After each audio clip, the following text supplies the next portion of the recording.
Hello everyone. In this tutorial, I'm going to show you how to disable camera and microphone access on your Android phone. If you're using the Android operating system and want to prevent apps from accessing your camera or microphone, this guide will walk you through the steps. Without further ado, let's get started. All you have to do is swipe up on your home screen and select the settings gear icon. From there, scroll down and choose the privacy option. After that, tap on the Permission Manager option located at the top. Once there, you can go into either the camera section. Let's start with the camera as an example and choose which apps you want to manage access for. Tap on any app listed and you'll see three permission options. Don't allow, ask every time, or allow only. While using the app, choose the one that fits your needs. To manage microphone access, return to the Permission Manager screen and this time select the microphone section.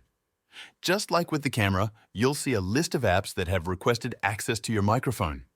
Tap on any app you'd like to change and you'll be presented with the same three permission options. Don't allow, ask every time, or allow only. While using the app, choose your preferred setting for each app individually. It's a pretty straightforward process. Thank you for watching.